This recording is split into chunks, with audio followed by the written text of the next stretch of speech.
I've invited 28 strangers to make 3 of my recipes to judge whether they're actually good. The only catch? These strangers have been specifically chosen because they don't like tempeh, and that's exactly what we're having them cook today. What I think about tempeh, it doesn't sound like something good to eat. The strange, bitter aftertaste and the weird texture. Overall, it was underwhelming. When I try making it at home, something's missing. See what I mean? Tempeh is a traditional Indonesian food made from fermented soybeans that have been pressed together in a cake form. It sounds exotic, but you can actually find it at most grocery stores. It's also one of the healthiest foods on the planet, but it can taste pretty bad if you don't know how to cook it. So I'm gonna show you 3 of my favorite tempeh recipes, and after each one, we're gonna check in with our taste testers to see if they've been convinced that tempeh can be actually good. Let's get cooking. First up, we're making tempeh tacos with avocado crema. So grab 2 8-ounce blocks of tempeh and a pair of scissors because it can be a little annoying to open these packs. And my first tip for tempeh skeptics is to crumble your tempeh finely. When you get the pieces really small, like the size of a pine nut, they crisp up super nicely on the stove. And now we'll prep our quick pickled shallots and chili peppers, which make for one of the best taco toppings. Thinly slice a large shallot and 2 Fresno peppers and cover them with a ½ cup of just good old distilled white vinegar, a 1.5 tablespoons of maple syrup, and a pinch of salt. And this is the next tip for our tempeh haters. Tangy and sweet flavors like this help mask the bitterness of tempeh. While the pickling is doing its magic, we'll make the spread for our tacos, a very quick but delicious avocado crema. Step 1, wait until just the perfect moment when your avocados are ripe but not spoiled. Good luck. Step 2, squeeze the buttery flesh out of the skin and directly into your food processor. Add 2 chopped garlic cloves because, well, garlic needs no explanation, and a nice handful of cilantro for those Mexican flavors. And since this is a crema, some sour cream is warranted. Vegan sour cream, of course. A 1/4 cup of that and a ½ teaspoon of ground cumin, salt and pepper to season, and 3 tablespoons of lime juice. Again, the subtle tang from the lime and the sour cream, that's gonna help balance the tempeh's bitterness, and the cooling nature of avocado will help balance the chili heat. And you'll just blend that up until it's creamy and beautiful like so. It's time to fry our tempeh, so you'll need a 1/4 cup of avocado oil or any neutral flavored high heat oil in a 12-inch nonstick frying pan. Once it just starts to smoke, you'll add the tempeh and try to spread it out in a single layer as much as you can. Let it hang out undisturbed for 2 minutes, then toss, and you'll repeat this process for about 12 minutes or until the tempeh is mostly golden brown and crisp. And the combination of oil, a hot pan, a small crumble size, and not stirring too often, those are the secrets behind remarkably crispy and meaty tempeh. And to dab off some of the extra oil, transfer to a towel-lined plate, spread out, and season with a bit of salt. And 2 finishing ingredients that are gonna make our tempeh taste even better: soy sauce or tamari for the salty umami flavors, and lime juice for acidity. These flavors do a great job at eliminating any natural bitterness that might still be there. And now it's time to assemble our tacos. The avocado crema is creamy and thick enough to hold the tempeh crumbles in place so they won't spill out of the taco. Add your pickled shallots and peppers, and don't forget to spoon some of the pickling liquid on top. It gives each bite this amazing, slightly sweet, zingy pop. Cilantro on top if you like, and it is taco time. That's a really good taco. As you can see, I've already eaten most of it. And all the things that people don't like about tempeh, its bitterness, its crumbliness, you can't detect any of that here. And you get a lot of salty, sweet, spicy flavors instead of any bitterness. So I'm really curious to see what our testers think and if they agree with me or if they still haven't been convinced by tempeh. Okay, I have sent this tempeh tacos recipe to some of our taste testers, and they have kindly agreed to make the recipe at home and share their thoughts. I'm about to watch their reaction videos for the first time. I am a little nervous. I am a lot nervous. I've got butterflies in my stomach. All right, first video. This one is from Damacy. That is so good. There's a spiciness, there's the crispiness of the tempeh, pairs really well with the jalapenos and the crema. This is definitely restaurant quality tacos. Wow.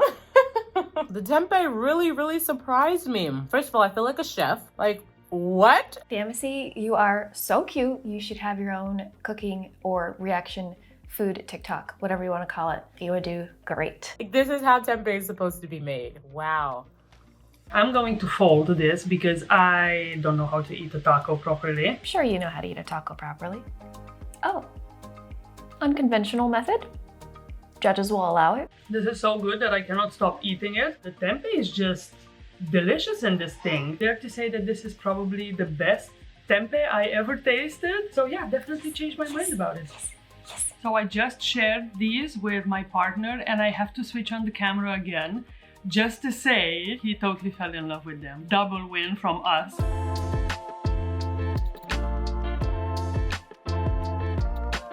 Oh, she closed her eyes for a second. It's always a good sign.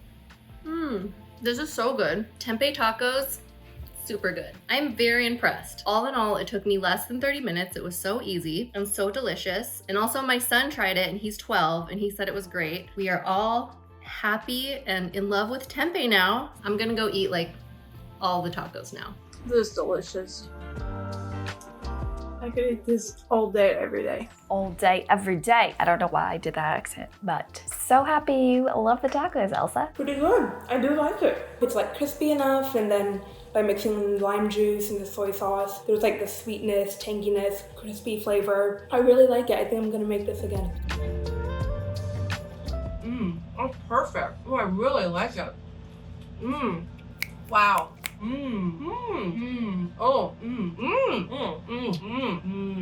I just love how many I'm getting out of this, Liz. This is delightful to watch. A good hum while you eat. I think that's like the peak compliment of enjoying your food. 10 out of 10 would recommend. 10 out of 10. You've made me a happy woman, Liz. That sounded a bit weird, but indeed you have made me a happy woman. Like a flavor explosion. There's a lot of flavor, like a lot of complexity of flavor, and it's really, really good. Big up yourself, Nisha. Big ups to me. That was the coolest, nicest Jamaican compliment I've ever gotten. Probably the only Jamaican compliment I've ever gotten, but still, I'm holding on to that one. Thank you so much, Nikisha. I really liked all the flavors together. I really liked the crema. I would definitely make them again because they're easy. We've already taken one bite. Oh, we've got some Aussies. I'm so sorry. I don't know how to do an Australian accent. I'm just excited to hear an Australian accent. And there I did it again. I like it. I can't taste the tempeh, which is good. It actually really replicates a fake meat, but it's way healthier. Yeah, it tastes really good. Yeah. I've got to say that my husband actually made these tacos. Isn't that what we all want? A husband who will make us tacos? They're quite delicious, actually. Yum, delicious. Yum, delicious. Is that healthy? Can I have a... I highly recommend. It was pretty good and pretty easy. All right, that went better than I thought. So let's move on to our next recipe. We're gonna be making barbecue tempeh. First, the barbecue sauce. Yes, you can just buy barbecue sauce, but this one really slaps, and in my biased yet honest opinion, it is so much better than store-bought stuff. Once you get the giggles out, measure out your ketchup, and this recipe makes enough for 3 batches of tempeh, but today I'm making just a half batch of the barbecue sauce. We'll add some maple syrup for a robust sweet flavor, apple cider vinegar for extra tang, tamari or soy sauce for savoriness, and grandma's molasses for that sweet, smoky warmth. If you can find it, vegan Worcestershire sauce adds an extra layer of umami, and liquid smoke adds, well, you know, the smokiness that we all associate with barbecue. And for extra flavor, a few spices, smoked paprika, again, more smokiness, chili powder, black pepper, garlic powder, onion powder, and a pinch of cayenne if you want a little kick. And because there's a fair amount of acid here, the barbecue sauce will last for months in your fridge. Not weeks, but months. You're welcome. For the tempeh, you'll slice it crosswise into 1/2-inch thick slices, and a lot of recipes will tell you have to steam the tempeh first to remove the bitterness, but 1, it doesn't remove all of the bitterness, and 2, when you pair it with a bold flavored sauce like this barbecue sauce, it's really not necessary. So get your frying pan over medium heat with a bit of oil, and here's another tempeh secret. Pan frying tempeh instead of baking it, which is commonly done, makes it so much better. The tempeh stays moist and crisps up instead of drying out in the longer indirect heat of the oven, and it's also quicker. These tempeh slices need 3.5 to 4.5 minutes to get golden brown, then you'll carefully flip them and cook the second side for just a few more minutes. And then just transfer to a towel-lined surface to get rid of some of the excess oil. In goes the barbecue sauce, and you'll gently simmer this over medium-low heat for a minute or 2 so it thickens up. And now you'll add your beautiful golden tempeh and toss it gently so it gets super saucy. I'm not gonna try to convince you that these taste like barbecue ribs, but hey, they kind of look like ribs and they're way better for you and for the animals and the planet, so there's that. You can serve this barbecue tempeh however you want. It's great in a grain bowl or salad with some vegan ranch dressing, but my ultimate favorite way is to serve it in a sandwich, so let's do that. Grab a bag of coleslaw mix or shred some cabbage, add a spoon of vegan mayo, some black pepper to season, and then slice up the largest hoagie roll you can find, or a normal size one would be fine as well. Add a thin layer of mayo to your bread, or some mashed avocado with lemon juice and salt would be nice too. Layer on your saucy barbecue tempeh, the coleslaw. I like bread and butter pickles for that sweet and tart crunch, but I leave that choice up to you. You can also add lettuce and tomato, whatever you like. This is like the most all-American recipe I've made in a long time. Barbecue, mayo, coleslaw, pickles. I'm like an all-American girl. What you say? I really like it. I don't normally gravitate towards these flavors, but this is a very excellent sandwich. The barbecue tempeh is saucy. The pickles are great. Honestly, the only problem with this sandwich is that there's too much bread and not enough tempeh. That's a sentence I never thought I would say. But the bread is just so big and I want more of that barbecue tempeh flavor. So hopefully our taste testers don't make the same mistake.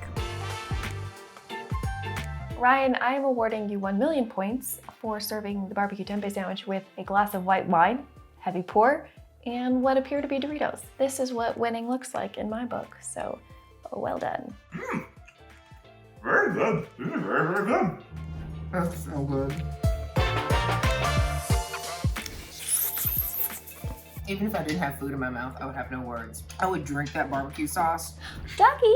It's so good. Wow, Nisha crushed it. I could probably eat 5 of these. This is like the ultimate feedback. Thank you. Thank you so much, Ashley. That's really good. Way better than anything I've made before. I actually had it with mashed potatoes. Mashed potatoes, interesting. It's July. Because I was making my kids mashed potatoes.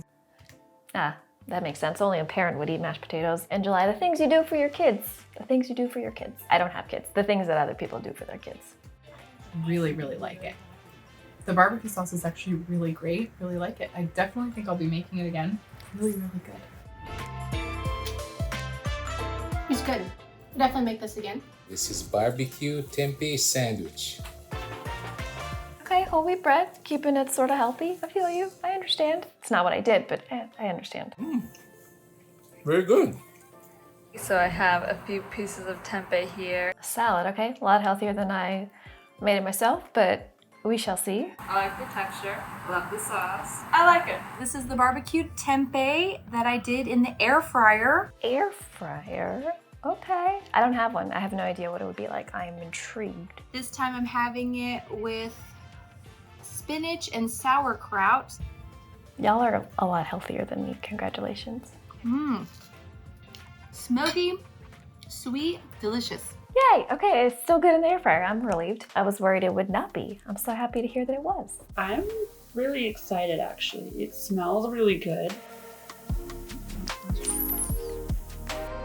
That is so good. And it's a real step above the last time I cooked tempeh. This is amazing. Things are going well so far. So we're gonna move on to our final recipe. And since tempeh is traditionally an Indonesian food, I wanted to make an Indonesian tempeh recipe. We're gonna be making tempeh kecap, which is a tempeh and peanut stir fry that's very popular in Indonesia. We're gonna cut the tempeh a little differently for this recipe. So slice 2 blocks into very thin slices, almost as thinly as you can, and then stack a bunch of slices on top of each other and cut them into tiny slivers like this. This is gonna help get the tempeh super crispy. I promise it's gonna be so fun. By the way, if you ever buy a block of tempeh that has some blackish spots on it, you might be alarmed. Don't worry, it's not pretty, but it's totally normal and safe to eat because tempeh is a fermented food and sometimes it just looks like that. We'll turn these little tempeh slivers into crispy goodness in a bit, but first we have to prep our aromatics, which are gonna infuse incredible depth of flavor into this stir fry. We're using a few different ingredients that are common in Southeast Asian cooking: shallots, chili peppers, garlic, lemongrass, lime leaves, and a bay leaf. Thinly slice 3 shallots, and that's gonna add that subtly sweet oniony flavor. You'll do the same thing for 3 Fresno peppers, but if you can't find those, just use jalapenos. And this dish is only mildly spicy, so feel free to use a spicier pepper if you love heat, or just 1 or 2 peppers for less heat. And a generous amount of garlic as warranted, 6 cloves thinly sliced. And we need 1 stalk of lemongrass. You'll cut off the bottom nub, which is quite tough, and peel away some of the papery outer layers and cut off a good amount on the top. These parts are all too tough to eat, but you can save them to simmer in stocks or soups or to make lemongrass tea. The edible part of lemongrass is quite bendy and tender, so if it feels tough while you're slicing, you need to peel off another layer. Now you'll just mince it up and it's going to perfume the whole stir fry with this incredible minty, gingery, lemony flavor that is just honestly way too good. Another unique ingredient we're using here are lime leaves. This recipe does require a visit to your local East or Southeast Asian market, but I promise the flavors will blow you away. You'll finally chop 4 fresh lime leaves, and that's gonna infuse the dish with this intoxicatingly bright and citrusy aroma. It's one of the coolest ingredients ever. You can also use dried lime leaves. You can buy those online, and you'll just lightly tear the leaves to release more of their aroma.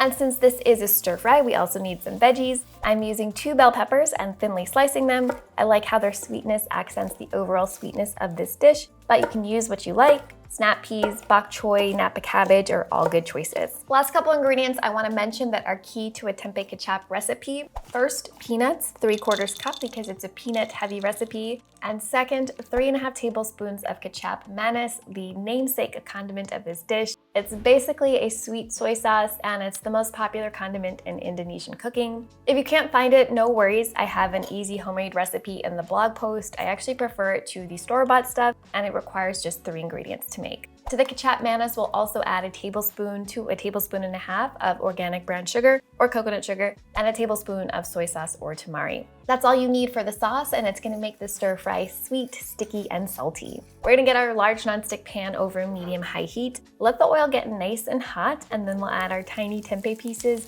season with some salt, and try to spread them out evenly. Similar principle as our first recipe with the tacos, you're gonna cook the tempeh undisturbed for a couple minutes so it can really get nice and browned. Then you'll toss it and repeat it a few more times. This is gonna make our tempeh taste like it's basically been deep fried, which is the traditional way how tempeh kechap is cooked. When the tempeh is crispy and gorgeously golden brown, take it off the heat and set it aside for now.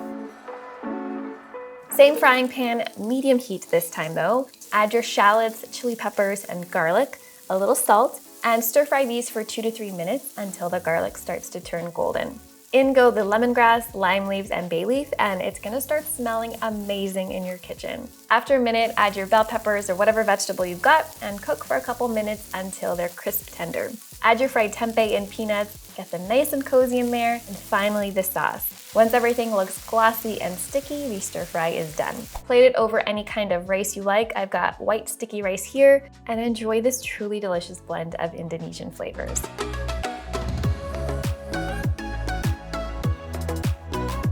This one is so fun. If you like Southeast Asian food, you're gonna absolutely love this. It's got this sweetness, but it's also that savory depth of flavor. The tempeh is crispy, there's that peanut crunch, sweetness from the bell peppers. It's unreal. All right, enough for me. Y'all know I already like this. It's time for our moment of truth. What do our taste testers think? Let's go find out. Not gonna lie, I'm a little nervous about this one because most people, I'm assuming, have not cooked Indonesian food at home, so let's see what our taste testers think. I try to restrain from tasting it, so moment of truth. That's good. That's really good, actually. A lot of flavor, just enough spiciness. That sauce is good. Tempeh is perfect. I love it. You made a believer out of me. I made a tempeh believer. I'm sorry, I don't sing. Should we just start over?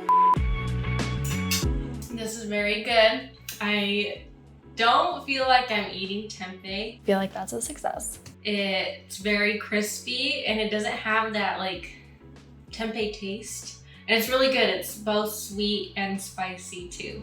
Yes. My husband tried it, said he thought it was bland. Thought it was bland? Jennifer, I actually have the perfect app for situations like this. It's called Tinder. You can find yourself a new husband who has functioning taste buds. I'm just kidding. I'm sure your husband's lovely. First bite is very, very good. I like how it's sweet and savory all at once. Wow. The tempeh is very crispy, so it tastes like meat to me. I will definitely make this again. This has definitely changed my mind about tempeh. This is so good. Mission accomplished. It's flavorful. I feel like the tempeh is just like part of the whole dish, so that's like part of what seems good about it. I like it. Not sure if I'm gonna like this. Never cooked, never eaten tempeh. Don't really like bell pepper. Not sure if I cooked the tempeh prep properly. You're a very adventurous, bold person to make a dish with an ingredient you don't like and an ingredient you've never cooked. Hats off to you. Actually forgot to add the lime juice at the end, so I'm not sure if that will. Let's try this. The texture of tempeh is so interesting. It's like nugget, and it looks like nugget as well. But the aromatics, I never cooked with lemongrass, didn't even know what a lime leaf was. Smells amazing. It tastes good. I should have really added the lime juice. That would have really cut through the kind of the sweet stickiness. All right, so tempeh kechap is supposed to be on the sweeter side. It's a sweet and salty, sticky stir fry. If sweetness is not what you're looking for, use less sugar in the sauce. And as Chem mentioned, he didn't have lime juice at the end, so be sure to squeeze some lime juice on at the end before serving, because that's going to mellow out the sweetness. I'm Alex. Okay, I see one adorable baby goat and one adorable horse and one human in the videos. That's 2 animals to 1. I'm not sure where this is going, but call me intrigued. I am intrigued for sure. I'm here at the Arispe Animal Sanctuary. Oh, it's an animal sanctuary. So cute, but I hope the animals are not the taste testers because I don't think they should be eating human food. Yeah, it's just the humans eating. Oh my god, this is so good. I love how crispy this is. It's honestly better than takeout. Yes, yes, yes. I think this one counts as 3 thumbs up because, you know, there's 3 humans. Oh my goodness. Look at that face. It's really good. It's like bursting with flavor. Oh, another doggy. Yay, she loves it. Y'all, I had so much fun watching these videos. You guys are fantastic. So thank you to everyone who participated. And if you would like to be in a future Rainbow Plant Life video like this, be sure to send an email to this address right here. And let me know in the comments below, what foods do you want to learn how to make actually good?